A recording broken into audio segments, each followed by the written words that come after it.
Okay. Awesome. Gotcha. We're glad to have you here. Yeah, Barry's my cousin Ah, from DeKalb, Texas. Our parents. We were born in Austin. We're city people. really? Yeah, they from the country. From the country. You know where DeKalb is? I do. I do. Really? I went to school not there. I went to school in Austin, and that's how I met Barry and Marie. And okay. Talking about that. Okay. Okay. Nice talking to you. You too.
Hey, everybody. Afternoon. We will get started shortly.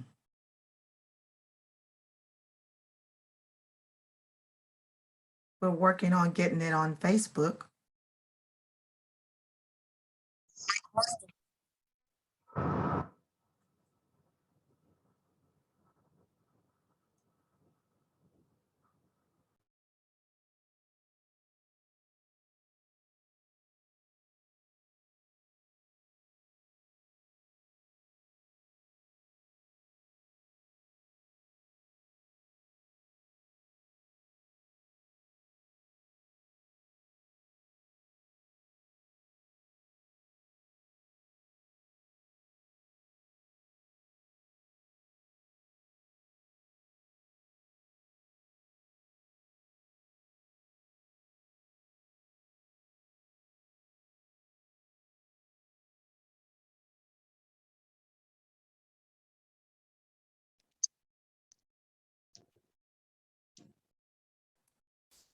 Hello, hello, hello. Come on in the room.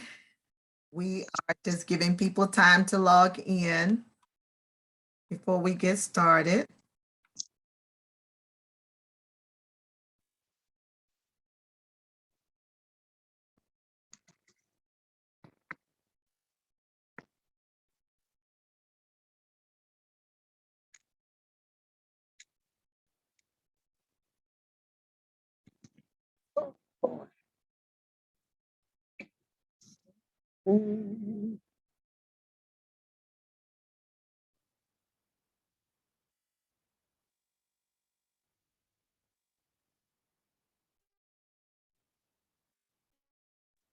Oh, oh, am I?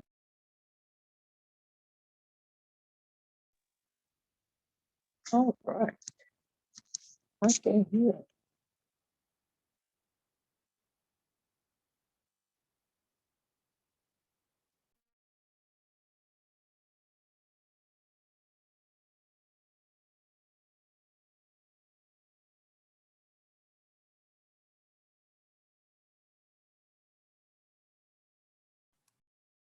All right, okay, good afternoon. We're getting ready to get started. I'm just posting on my Facebook page so people can know where to find us on Zoom, just in case they may have a little trouble.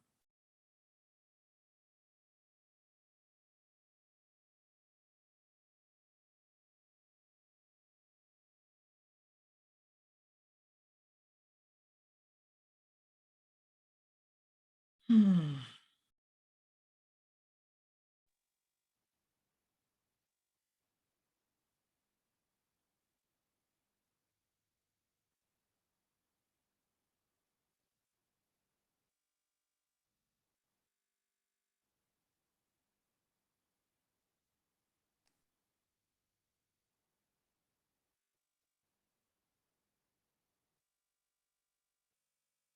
Okay. All right. We got some people coming in. I just wanted to share that briefly on my page there, just in case. Wherever you are, you can mute your phone there or your device so that we don't have any background noises.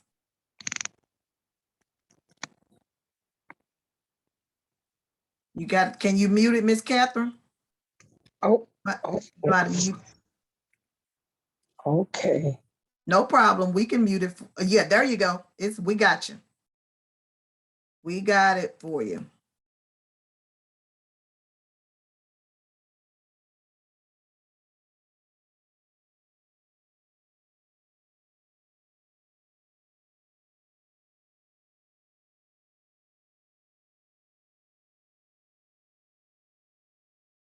So, okay, everybody, we are going to go ahead and get started. We got some more people coming in.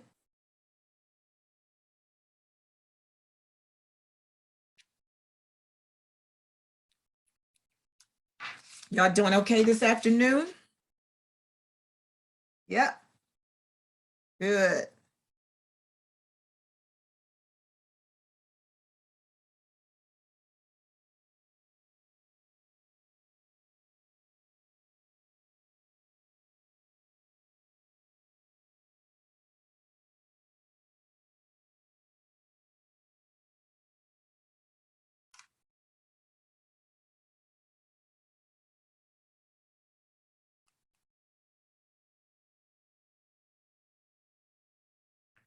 All right, can everybody on Zoom, can you guys hear me?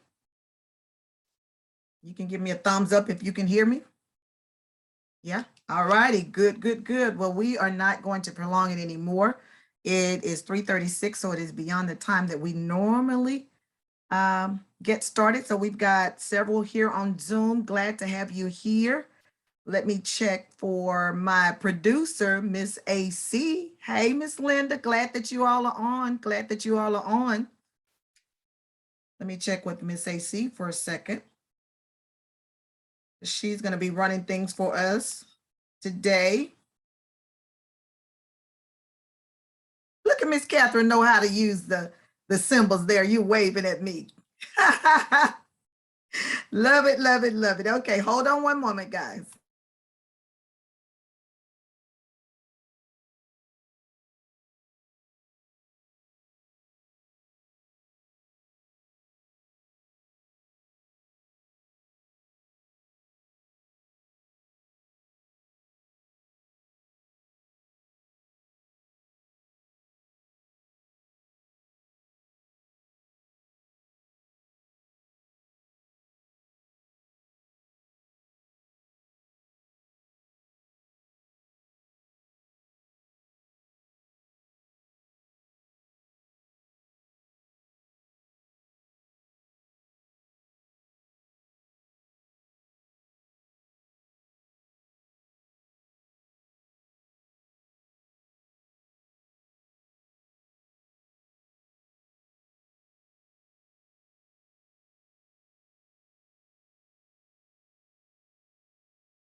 Muted.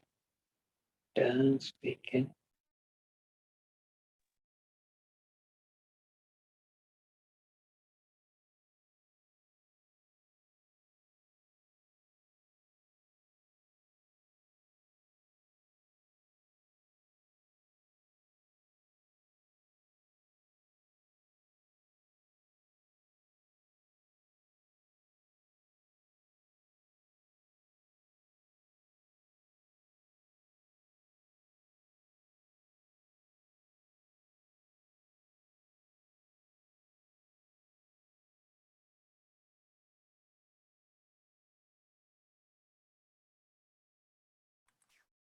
All right, can you guys see the screen?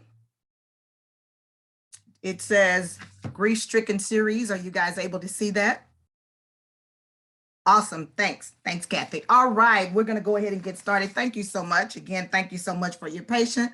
We've had some technical difficulties, but nonetheless, we are going to move on and we're sharing today. We are sharing today. Again, we are so excited that you guys are here. So excited that you are here. Okay, I think we got everything going here. Hold on. As long as y'all can see the PowerPoint, that's the main thing. Okay, so welcome, welcome, welcome. Thank you so much for being here for our monthly grief symposium, which is hosted by Mr. Barry Franklin and Marie Franklin. They are the owners of A Life Celebration. And for those of you who don't know what kind of business that is a funeral home located in the Austin, Texas area. We are here every fourth Sunday. We have been here for the last several years, at least about 7 or 8 years, we've been providing this monthly resource. And of course, before COVID came through, we were meeting in person. But now things have changed and I look forward to the day. I'm really excited about seeing you guys soon.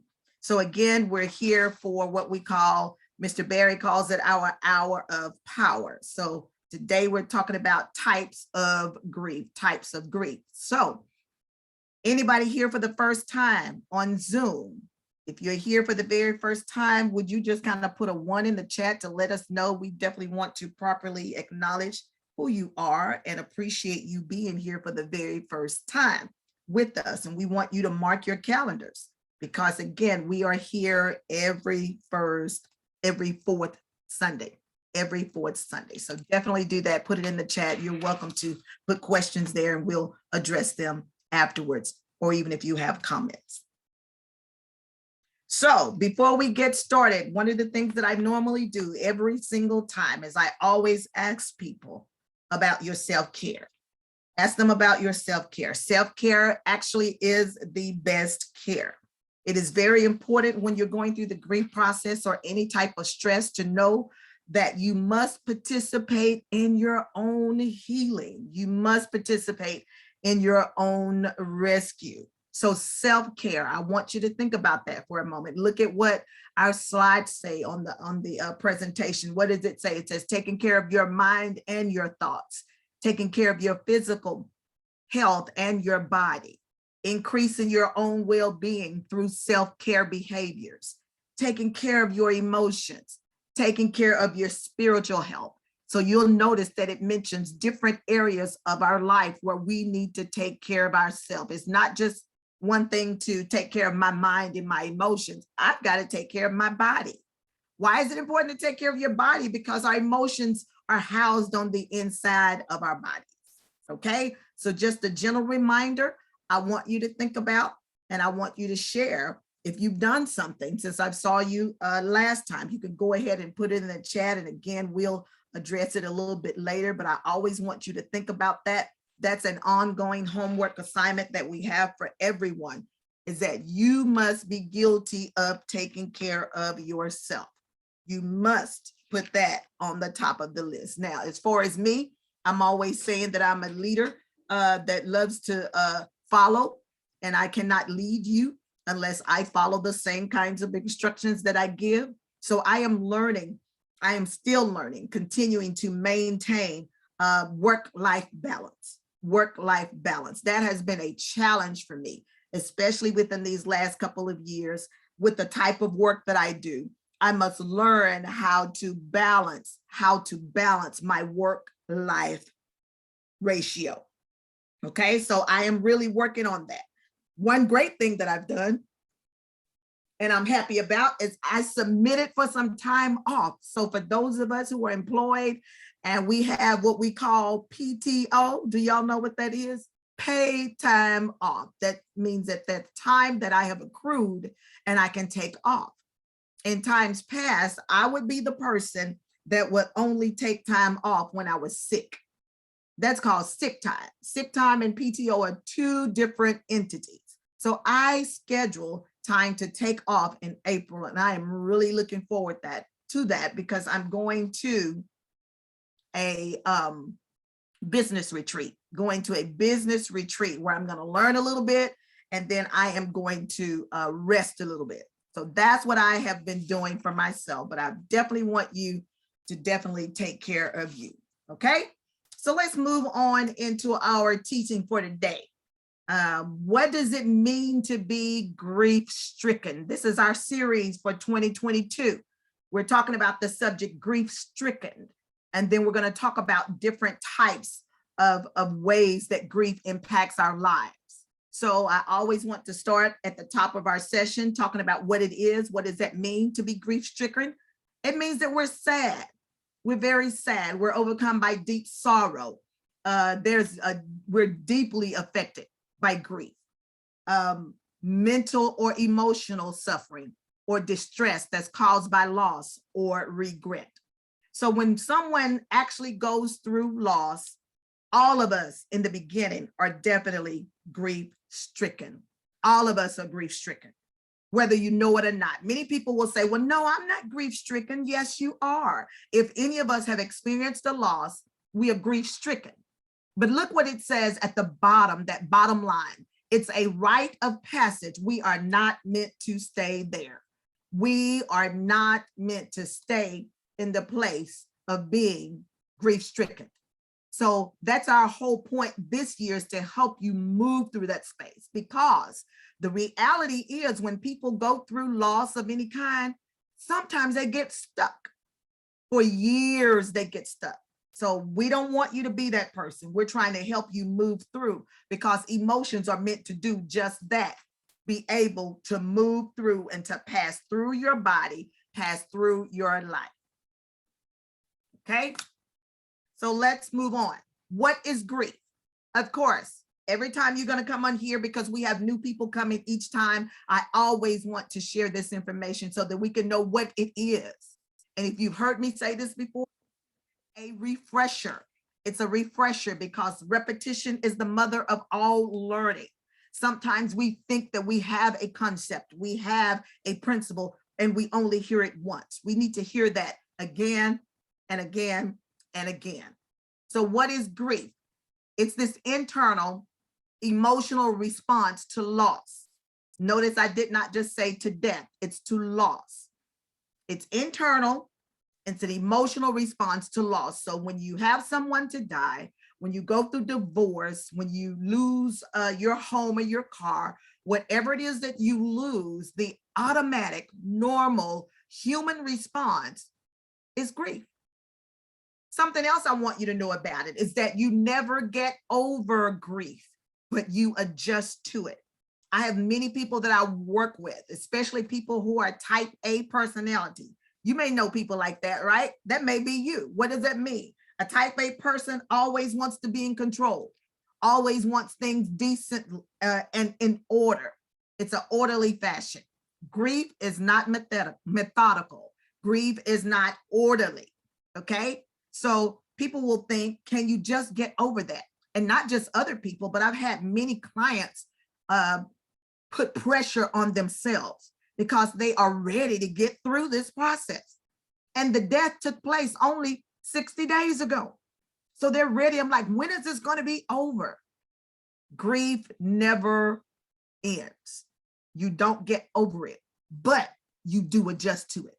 So don't become alarmed when I say you don't get over it, you adjust to it. You'll continually hear me say, as you continue to do your work, you will learn to live with that loss. That's called life after loss. So grief is definitely universal, but yet it is unique. It is universal. It is timeless. It is complex. So as much as I'm doing my best to share this information with you and convey it, we still are left in a place of being speechless a lot of times because grief just is. Grief just is. So look at this picture here. Someone shared this with me several years ago from social media, and I think it depicts the life of a person who's going through grief. You see, it's a wonderful art piece. It's made of iron or some material like that, and it's full of rocks. I imagine if someone would try to pick that thing up, it would be just too heavy. It really depicts the weight of grief. So you look like everything is going well for you on the outside, but on the inside, you're really looking like this picture, okay? So what else do we need to know about grief is to know that it changes you. One of the biggest mistakes that people will make after going through a life transition or any kind of loss is they try to go back to life like it used to be. You cannot, okay? Because everything has changed, especially you. Everything has changed about your life, especially you.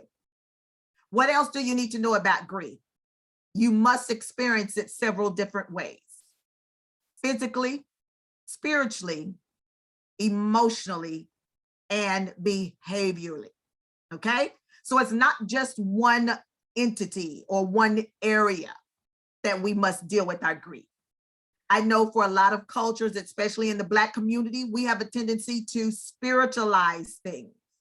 We deal with things from a spiritual standpoint only, and rarely do we deal with the emotional part of life. Well, the pandemic really helped us to understand the importance of dealing with our emotions. The pandemic, it came and it leveled the playing field when it comes to grief, when it comes to other taboo subjects such as depression, anxiety. All of these are topics now that we're talking about, where before the pandemic, we didn't talk about those topics much. So you got to be able to deal with your grief physically, spiritually, emotionally, behaviorally. And I'm always the first to share that, again, I've been in this business of being in funeral service for almost 33 years, but I've only been practicing and applying all of these tools that we're teaching you. I've only been doing that for the last 10 years. So don't wait a lifetime to start dealing with your grief, because if you don't deal with it, it's certainly going to deal with you. My newest client 2 weeks ago came to my office. She is 81 years old. 81. Her sister died about a year or two ago and had not done any grief work. But it's not just about her sister. In her 81 years of life, she hadn't dealt with anything that she went through. Anything. So her words to me were, I don't want to die like this. I don't want to die unhappy and carrying all of this weight. So I encourage you today, wherever you are, for those of you who may watch the replay, we want to make sure that you allow yourself to deal with your grief, whatever it is. And no, there is no timetable for our grief, okay? I want you to know that it takes up to 5 years to create your new normal. It takes up to. So many people will think, especially within the second year of their loss. Unfortunately, some people think within the first year of their loss, around 6 months or so, they say, why am I not getting better? I'm like, ma'am, sir, it's only been 6 months. You had your loved one with you for a lifetime, and they've only been gone 6 months. So there's no timetable for this.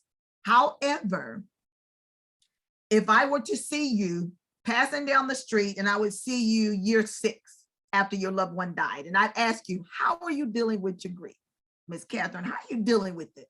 And if you say, if the person says, it feels just like it happened yesterday, what is that telling me? That's telling me that you haven't done your grief work. Right. That's right, isn't it? So grief, although you don't get over it, but it certainly softens. You should be getting better. You should be getting better. All right, so let's move into the meat and potatoes of why we're here today. Did you all know there are many types of grief? Yes, it's not just one. There are many types of grief.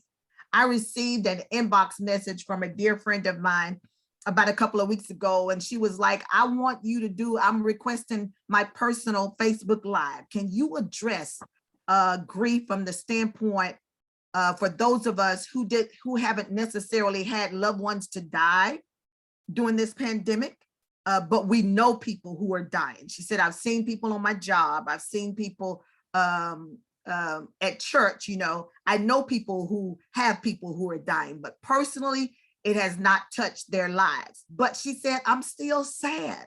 I'm still heavy. What is going on? And I said, I need you to tune in on Fourth Sunday because I'm going to be talking about that today. So hopefully that she will be able to tune in and hear what we're talking about, that kind of grief that she was experiencing. So I always want to start at the top. Of course, normal. What is that? Normal grief. This is where a person is able to progress through the pain of grief in a healthy manner. Normal grief. Let's see an example of that. If you're, this is a true case scenario. One of my cousin's grandmother, she was a praying woman indeed. And she was about in her late 90s when she died, and she actually died on her knees praying. What a way to go. She died how she lived. As a matter of fact, that's how most of us do. Generally, we're going to die how we live. So processing her death would be what we call our normal. While we miss her, while we love her, we'll be able to process through to some type of healthy fashion of dealing with that grief, versus if it was a younger person.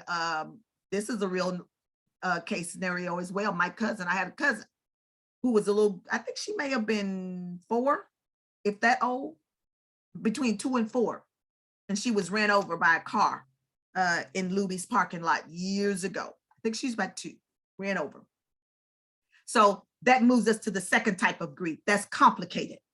So what is complicated grief? It exhibits behaviors resulting from intense, overwhelming grief that has extreme difficulty processing through to a healthy manner. Complicated grief debilitates you, and it's long lasting.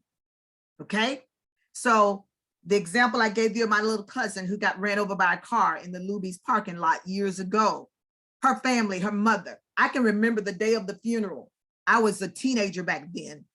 And the mother, my cousin, she was so distraught that when we arrived at the family's home for the procession to gather to go to the church for the funeral, she was not ready. She still had rollers in her hair. She was still just crying. She was walking around in a daze. That's because complicated grief. I didn't know that at the time because I was so young and I had not even gone to school. But looking back, I see that's what she was experiencing. So what impacts the complicated grief?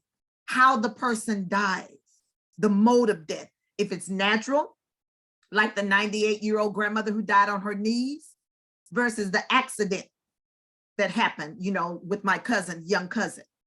If suicide, homicide, if the death is undetermined, meaning there's no answers that the doctor or the medical examiner can give. Of course, disasters. We're living in one.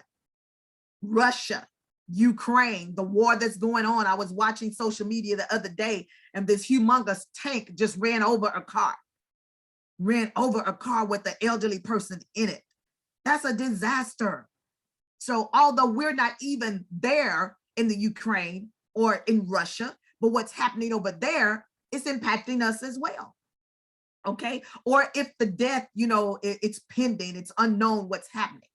So I put COVID right there because people who have loved ones who died of COVID, you are definitely in the complicated grief arena. Okay, because it's a little bit more difficult to process that type of grief. Some of you didn't get to see your loved ones before they died. Or if you saw them by way of FaceTime. You didn't get to touch them. You didn't get to talk to them. I met a young man the other day, he and I were interviewed, and his wife died first and his mother died 4 days later. His mother was older, her death was expected, but his wife was unexpected. She was only 44, had COVID, went in the hospital and didn't come out. He didn't know what to do with that. So the second thing on the complicated grief, how young the person is will definitely impact that. So the younger they are, the more intense the grief process will be. The next thing, a factor that's associated with complicated grief is you're unable to get to the location of the decedent. So I remember going to Austin.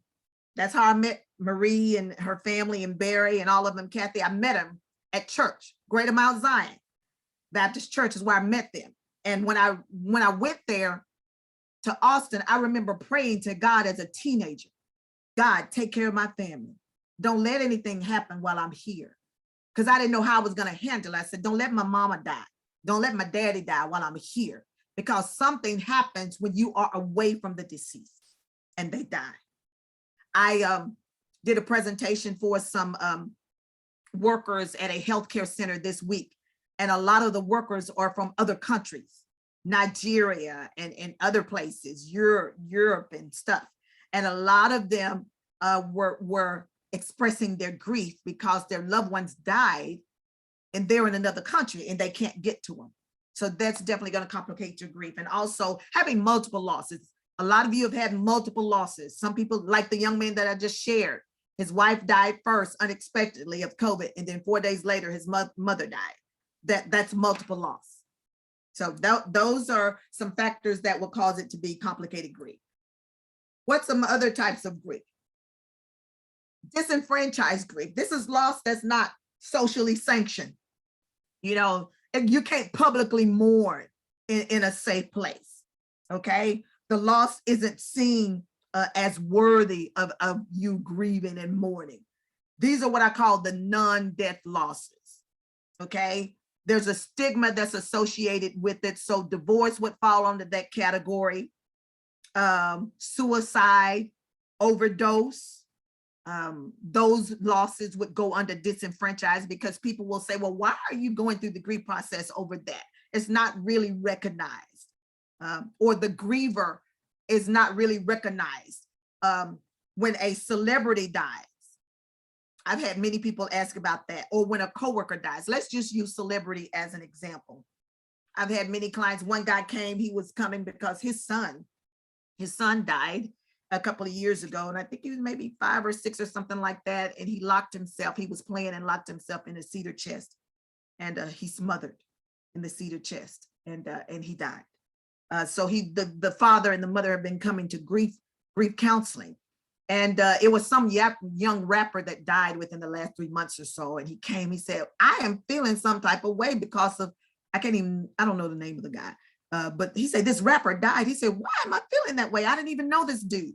I say that's called disenfranchised grief. It was because the rapper was a person that he admired and he liked his music. So it's not, he said, I didn't feel comfortable telling people that because I didn't think people were gonna understand. That's called disenfranchised grief. So what about pet loss? That's considered disenfranchised grief because people who don't own pets, who don't own dogs, and when they die, you don't understand why the person goes through the grief that they go through. I used to be that person. I didn't understand it until I got a dog. And now I'm telling you, honey, I can't even imagine life without Mr. Cunningham. So much so that I'm already looking for another dog, another Westie. My vet recommended that I do that to help me when Mr. does die. Okay, so disenfranchised. What is abandonment grief? A lot of you all are dealing with that because it's a sense of separation as seen as desertion, or a better word you may understand is rejection. I can't tell you the countless of adults that I've worked with, including myself, I had to work through my own, is rejection. Okay, you've been abandoned. You're abandoned by certain people who left you, your mom, your dad, or any type of relationship. You go through grief. Collective is the next one. Collective. This is where it says experience during major events such as war, natural disasters, or others that result in mass casualties or widespread tragedy. This is the kind of grief that my friend is experiencing, who reached out to me during Facebook Messenger. Collective grief is what she's experiencing. Okay, so it's when we see just this mass loss, mass casualties. Do you remember when the pandemic first started? And in certain areas, you remember New York was the hot spot, and then Louisiana became a hot spot, and then it started spreading over the US. I'll never forget seeing the pictures, even here in Fort Worth, Texas, Tarrant County, where we had refrigerated 18-wheelers, refrigerated trucks. They were housed on the outside of hospitals because they served as morgues, because people were dying in large numbers. So to see something like that, you experience what we call collective grief. What's our next one? Anticipatory grief. This grief in the abstract, it really prepares one for death's separation. What do we mean by that? This is the grieving that takes place or occurs before the actual loss occurs. An example would be a person who's dealing with Alzheimer's. My dad had Alzheimer's, mother had dementia. So when you see that person decline right in front of you, it could be a terminal disease such as cancer. And by the time you see the person, when they are in the 4th stage of cancer, they don't even look like the person that you knew. It's not the same person that you were married to. Didn't look like your mother. So a lot of times you start working through the grief process before they physically die. And many people will make the assumption that like, oh, she's doing really well at the funeral. She didn't even cry, or he didn't even show an emotion. But the reality is, more than likely, some people start dealing with that grief before that person physically dies. That's called anticipatory grief. Anticipatory grief. All right. And then the last one is chronic. Chronic. This grief, sorrow that lingers for years, and unfortunately, sometimes a lifetime. Some people remain in that state of dealing with chronic grief. Have you ever met someone like that? That everything is just sad, doom and gloom.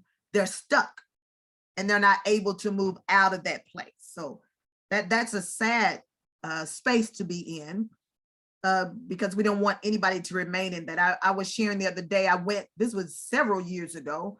I went to view a body of a loved one at a funeral home that is not even in business anymore. That's how long ago it was. But I went to go view the body of this person that used to go to my church. and a lady came out of the funeral home, and this lady was crying. She was crying. So me being the social person, kind person, I was trying to console her and allowed her to gather herself. And I said, oh, my condolences to you. Did you have someone to die? She said, yeah, my husband died. I said, oh, I'm so sorry to hear that. My condolences to you. And then I asked for his name. So I was just trying to be cordial so I could go in and sign his book in the room, in the funeral home. She said, oh, he died 20 years ago. It took all I had to not show any emotion. I'm like, 20 years ago, lady? So I said, oh, I am so sorry. So I began to comfort her again. And I walked her to her car. Why am I telling you that? Is because this lady is stuck in chronic grief. It's because she did not do her grief work. And she was crying as if her husband had just died. Okay, so we don't want to stay in that place. We want to move beyond chronic grief. And again, I just want to reiterate abandonment. Abandonment. A lot of us are dealing with that because of rejection from childhood.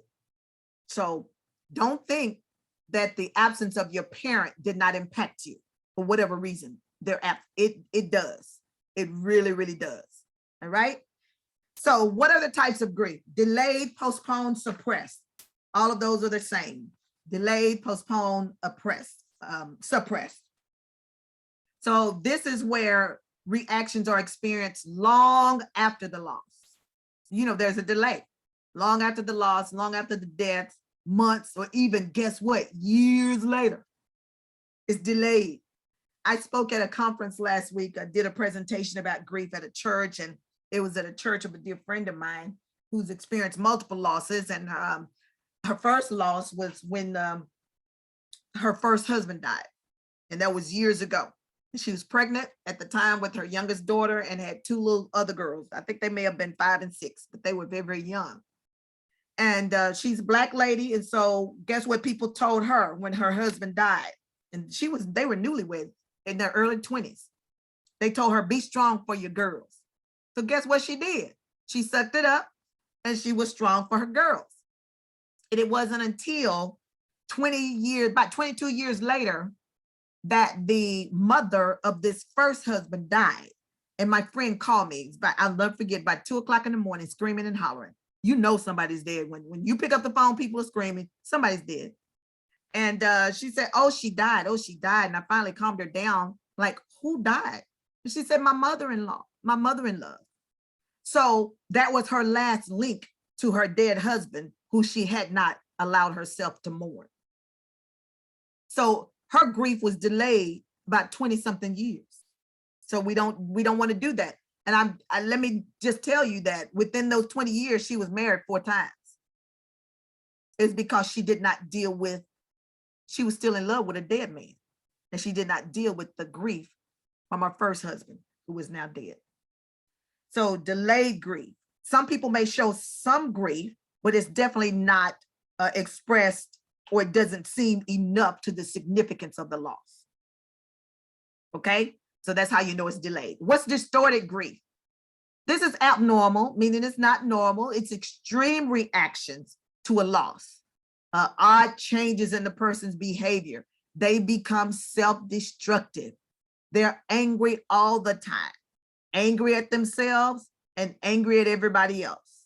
So this is where grief has become distorted to that person, to where they're becoming self-destructive to all who encounter them. So what else? What's cumulative? This is where people have many losses at the same time. I'll never forget working in the funeral home. A well-known family here in the city of Fort Worth. Years ago, this family was coming from a family reunion in East Texas.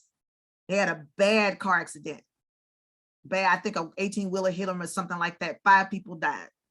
Five. I'll never forget it. Never forget it. Worked at the funeral. I was at the funeral home working then at Spencer Funeral Directors, and I remember that. I'll remember those 5 caskets across the front of that church. So that family, they had to deal with multiple losses at the same time. You experience a second loss while you're still grieving the first one. It's what we call grief overload. Okay, so cumulative. Some of you are dealing with cumulative loss, where you have multiple losses at the same time. And of course, the loss doesn't have to be death. There are many people who lost a loved one, then they lost their job. I remember last year, actually, this same family that I just gave an example, a younger guy within that family was found dead. And a few days afterwards, this was when the storm hit us last year in February. A few days after, his siblings, one of his siblings, lost everything in their apartment because the apartment flooded. So she lost a brother to death and then lost all of her belongings. That would be cumulative loss. So what type of grief are we going to talk about next? Prolonged and then exaggerated. What's prolonged? This is where the griever, this is where you're incapacitated by the grief. Your daily function is impaired on a long-term basis. Now, when you're dealing with complicated grief, your daily function oftentimes is impaired, but it's not long-term. When we're talking about long-term, again, it's like lifetime for the most part. You spend much time just thinking about the death, longing for a reunion. I just want to see mama. I want my baby back. I want this back. And you're unable to adjust to the life without them. It is similar to chronic grief as well, but this is prolonged and it's intense. So some people, unfortunately, are dealing with what we call prolonged grief. What about exaggerated? Exaggerated grief. This normal grief reactions, they intensify and they may worsen over time. So again, it's extreme, it's excessive grief reactions. People start having nightmares. They are self-destructive here. Drug abuse is very common. Suicide, they start thinking about that more often. They become paranoid, abnormal fears, and the development or emergence of psychiatric disorders here. So when you start dealing with exaggerated grief, that becomes more difficult to process. You know, people need hospitalization during that time when they're dealing with exaggerated grief. So what would be next as we kind of come to a close? What would be next? Masks. We know about wearing masks, right? A lot of us have worn them for quite some time because we hide. I used to be a professional mask wearer. I would be suffering behind closed doors and but would show to the public, you know, like everything is okay. When I was younger, if I didn't have any food, I wouldn't tell anybody that I didn't have any food. What I discovered was that was pride, and that had to be broken. So a mask, kind of like social media, that's a form of wearing a mask because we post what we want people to see. Rarely do people post the hard times, or do they post the challenges that we have in life. We post our best picture because I want you to see me at my best. So what about mask grief? These are reactions that are masked, they're covered up. And the griever is you're unable to recognize that what you're doing is related to the loss. This is what I help people do a lot. These symptoms are masked by either physical symptoms or maladaptive behaviors such as drinking, alcohol. People say, I just have a little wine every night. I said, when did you start drinking? When my so-and-so died? I said, okay, all right, that's masked. They're not able to connect the fact that they are using this alcohol to numb the pain. That's called self-medication. Or people use drugs or food. So I want you to look at your behavior. If you're using alcohol, if you're using drugs, okay, food, that as far as drugs, there's no magic pill that's going to take the grief away. Not an antidepressant on the earth. There's not any anti-anxiety medication, nothing over the counter. It doesn't take away, it allows you to be calm enough to do the work of grief. Okay, so the mass grief, again, is something that is connected to, we do something and not recognizing it's connected to what we lost. A great example is checking your high blood pressure. High blood pressure will increase immediately, almost immediately when you're dealing with grief. And not just grief, but stress in general. So your high blood pressure is a great indication that I guess I need to deal with my grief. Because your body, that's what somatic means. Your body, it's a bodily response. Your body is telling you. I remember one lady came to grief support before COVID. Their young son died. He may have been in middle school, died suddenly, unexpected. She got grief support, but the husband didn't get it because he didn't think he needed it. Until so much so that his employer said, you got to go get some help. You got to go get some help or you're going to lose your job, because he didn't see that his behaviors were connected to the death of his son. And I think it may be 2 or 3 years out. Now the father is looking for help. Why? Because his blood pressure is out of control. That's your body. Remember, grief is an emotional response. So whether you even thinking about the death or the loss or not, your body knows. There's a book out there called The Body Keeps Score. So our body responds to the grief. So what about ambiguous grief? This is where your loved one is missing or they are presumed dead. What does that do? It leaves the person in suspension. Okay? And the loss, it lacks clarity. Like, what happened?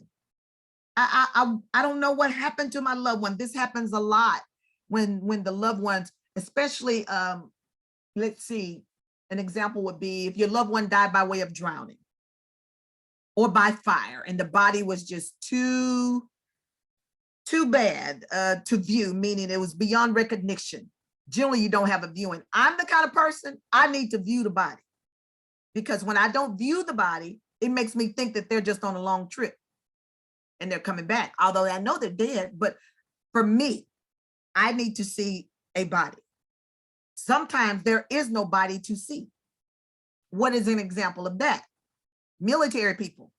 I was working with a military officer who's dealing with PTSD because she said, I can't tell you the countless times I had to go to a family's home and tell them that there was nobody, no remains at all. So it was a hard time sharing that information, and it's a hard time wrapping your mind and your brain around that. So when it's ambiguous grief, again, it's like when the person is missing, you have a hard time. You see all these things posted on social media, missing. Those people are going through grief already, anticipatory grief, but definitely it leaves in suspension when it's open-ended like that. And then lastly would be inhibited. This occurs when the individual inhibits your own grief, eventually leading to somatic or physical manifestation. Generally, this is going to occur when you show no outward sign of grief for an extended period of time. So what does inhibit mean? Again, it means to restrain. It means to hinder. It means to prevent. So a lot of times we hinder our healing from grief because we are inhibited by the pain. So as a result of that, we don't want to express it. You may be familiar with what we call disassociation or compartmentalizing. You're going to put it over here in this little box and deal with the other stuff versus dealing with this pain that you have. So you inhibit your grief process. So another example would be, and that'll be the last, I think, you have the type of grief that we're going to share, is if you know a person who was close to their loved one and that loved one died and that person didn't respond, you like, they did so well. They didn't cry like I thought they were. Well, they didn't then.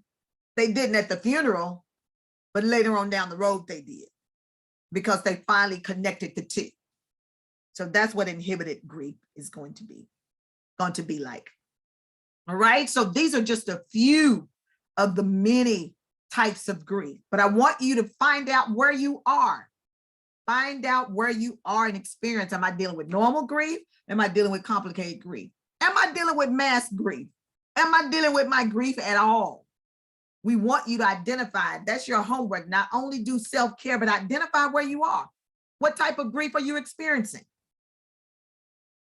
Identify what type of grief you're experiencing. And then guess what we want you to do? We want you to deal with it. We want you to deal with it, and how you deal with it is going to be different than what your neighbor may do. But nonetheless, we all must deal with our grief, because if we don't deal with it, right? What do I always say? It's going to deal with you. So you want to deal with that. You want to deal with that. Next month's topic is going to be in the grief-stricken series. We're going to talk about grief's impact on your brain. You don't want to miss that one. Grief's impact on your brain.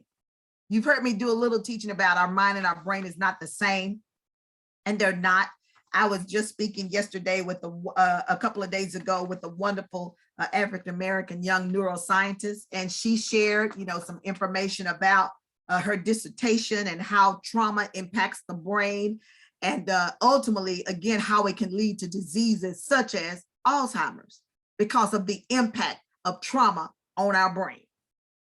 All right, so we want to deal with our trauma, whatever your trauma is. If it's the death of someone, you've gone through a divorce, you went through a childhood illness, rape, molestation, whatever it is, you want to be able to deal with that, because again, grief is impacting your brain, whether you recognize it or not. All right, so we got some first timers. Hey, Joy. Hey, Joy and Melanie. So glad that you guys are here for the first time. I'm stopping the sharing. All right. Do we have any questions? You can unmute yourself if you have a question. Hey, Arkita. Hey, I see my people on here. If you have a question or a comment on Zoom here, you can unmute yourself, and we welcome you to share that now. Ms. Cunningham, this AC. I do have a question statement. When you talked about the disenfranchised and the cumulative death, Yeah. those two I kind of had a bad experience with, because the disenfranchised, when I had lost my grandfather, I went back to work, and one of my coworkers said, "Oh, how you doing?" I said, "I'm okay." I'm trying to say, "What's wrong?" I said, "My grandfather passed." I said, "I'm trying to process this." She made the comment, "Oh, well, that's just like losing a dog." That was a bad comment to me. What? So that kind of put me in an angry stage. So I immediately came out of mourning and went into angry. So then the cumulative death, I was losing relatives back to back. I lost my aunt, then her son, then her granddaughter, then her other son, then another cousin, then an uncle. All this was COVID related. So my family was dropping off.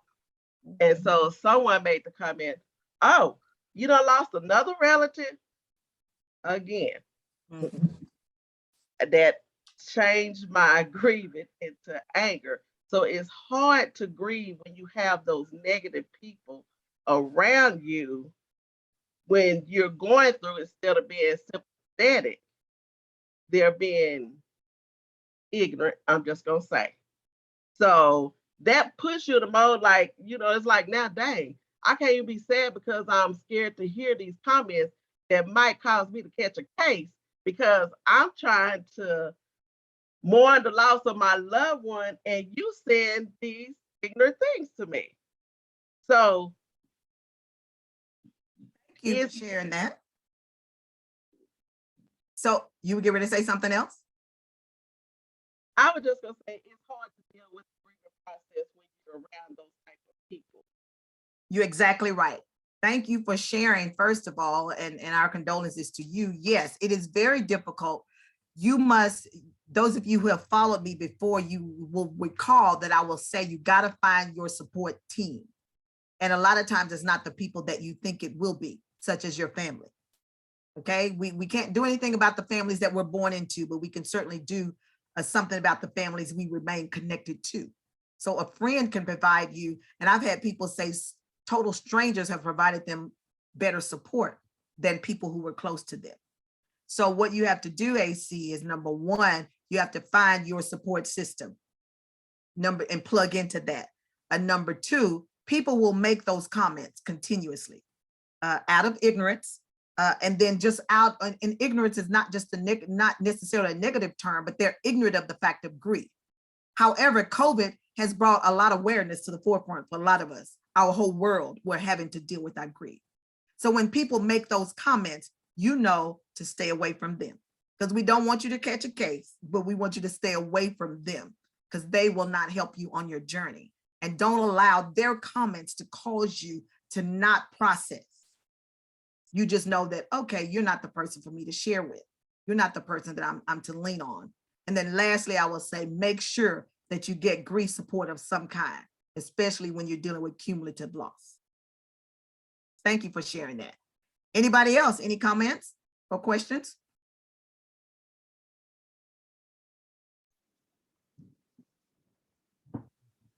Yes, this is Melanie. And I just want to say thank you for posting your this on Facebook. That's where I saw it at. I talked to you on the phone once for a brief time, but thank you for posting it because it, you know, it really does help go through the process. I lost my mother-in-law 8 months later. I lost my husband, and then 9 months later, I just lost my mom with COVID. And people really don't know what to say to you. They really don't know what to say or how to react to you. But I just want to say thank you for posting it. I'm glad I was strolling and that I did find it. Thank you for sharing that, Melanie. I was looking at your name. I said, that name sounds familiar. Yes, Thank you so yes. much. Our condolences to you as well. Thank you. And you were saying things to self-care. I'm learning how to play golf because that's something I've always wanted to do. Wow. Yes, and so I even have people say, "Oh, you learned how to play golf? What, golf?" But you know, that to me, that's self-care because that's something I've always wanted to do, and so now I'm able to do that. So I'm glad to know that I am still following the same, you know, on the same road. You're on the right track. Absolutely. Continue in that. You're my shero. Love that. Golf. Yes. Anybody else?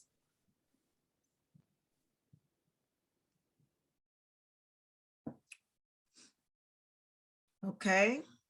No one else. All right. Mr. Barry, are you still on? Did you want to share anything before we end?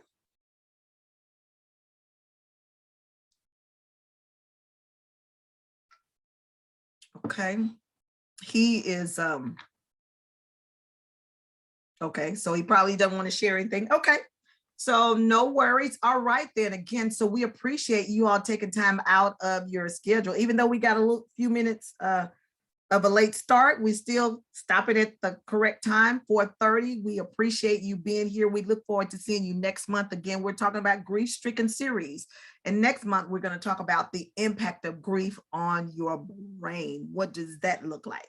What does that look like? So continue to follow us on the Life Celebration page. You can go there, you can like the page, and that way you can receive the notifications of when we have our monthly grief symposium.